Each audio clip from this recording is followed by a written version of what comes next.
Bonjour à tous et bienvenue pour cette nouvelle vidéo. Pour cette vidéo, nous allons parler du cœur. Qu'est-ce que c'est que le cœur? Comment fonctionne notre cœur? Enfin bref, voici tout ce que vous devez savoir sur notre cœur. Vous êtes prêts? C'est parti. On commence avec la première question. Qu'est-ce que c'est que le cœur? Le cœur est un myocarde, autrement dit, un muscle cardiaque. Mais c'est aussi un organe vital, c'est-à-dire qu'on ne peut pas s'en passer pour survivre. Sa fonction consiste à faire circuler le sang dans tout l'organisme. Voici quelques faits intéressants. Le cœur est environ de la taille d'un poing. Il est protégé par la cage thoracique, notamment par les côtes et le sternum, et le cœur bat en moyenne 100 000 fois par jour, soit 60 à 80 fois par minute. À chaque battement, le cœur pompe le sang et le fait circuler dans le réseau d'artères et de veines. Le sang achemine l'oxygène et les nutriments essentiels vers chaque cellule du corps.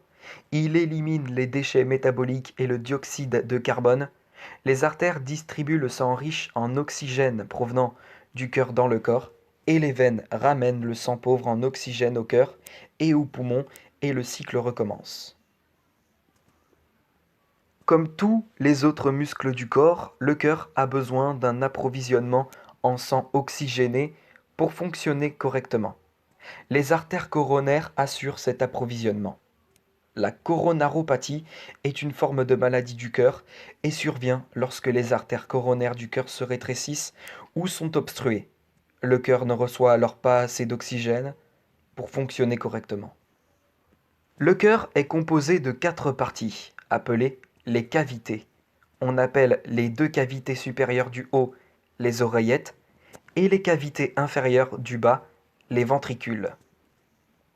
Une paroi musculaire appelée septum sépare les côtés droit et gauche du cœur. Le côté droit du cœur, où se trouvent l'oreillette et le ventricule droit, reçoit le sang appauvri en oxygène provenant du reste du corps. Le côté gauche, où se trouve l'oreillette et le ventricule gauche, reçoit le sang fraîchement oxygéné par les poumons. Les 4 cavités communiquent entre elles au moyen de valvules ou valves qui s'ouvrent et se referment à chaque battement du cœur. Ainsi, il y a 4 valvules cardiaques.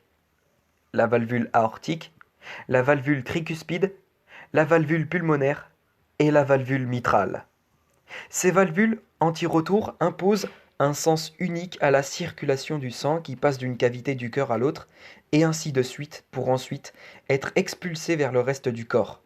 Les battements du cœur qu'on arrive à entendre avec un stéthoscope sont en fait l'ouverture et la fermeture des valvules cardiaques pour laisser passer le sang. Le dysfonctionnement des valvules peut entraîner différentes valvulopathies. Par exemple, lorsqu'une valvule ne se referme ou ne s'ouvre pas correctement, le sang peut fuir dans la cavité suivante ou refluer dans la cavité précédente. C'est ce que l'on appelle une insuffisance valvulaire. Ou encore, lorsqu'une valvule se rétrécit, on parle là de sténose valvulaire, le cœur voit son approvisionnement sanguin restreint. Les valvules peuvent aussi être endommagées par une inflammation infectieuse, une endocardite par exemple, un rhumatisme cardiaque, une malformation cardiaque, le vieillissement ou l'usure normale. Pour faire circuler le sang dans le cœur se contracte et se dilate.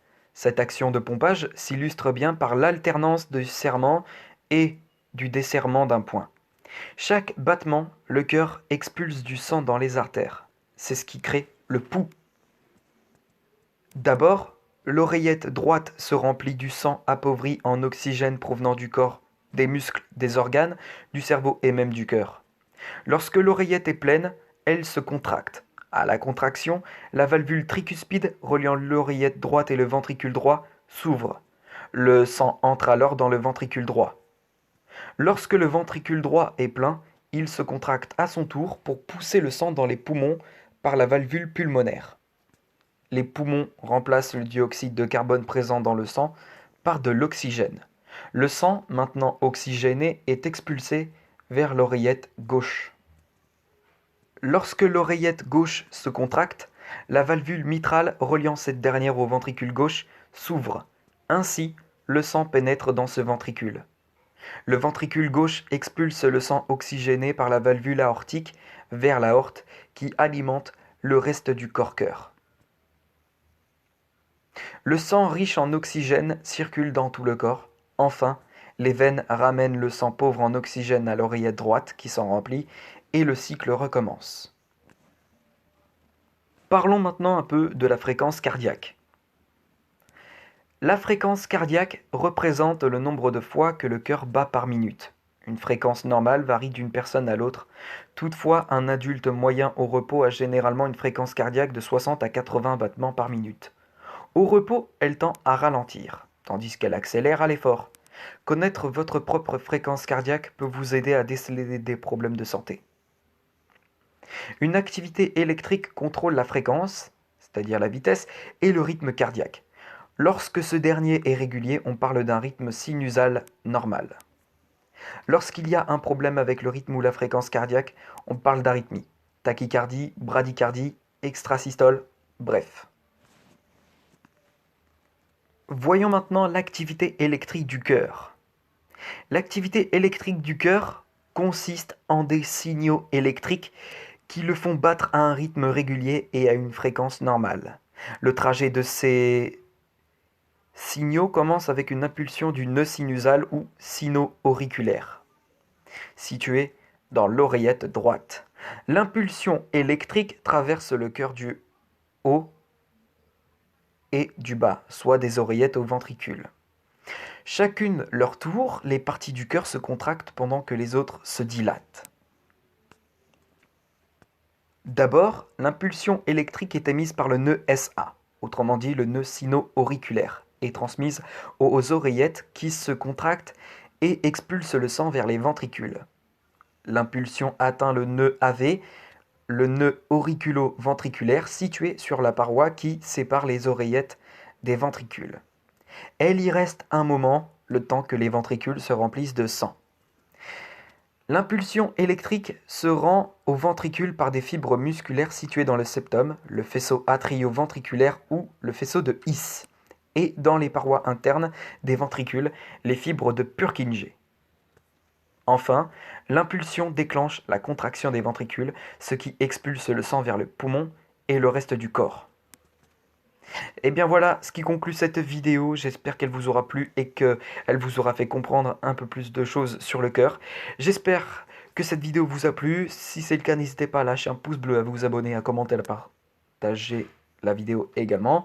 Et sur ce, je vous retrouve tout à l'heure pour une prochaine vidéo. Ciao, bye bye et à tout à l'heure.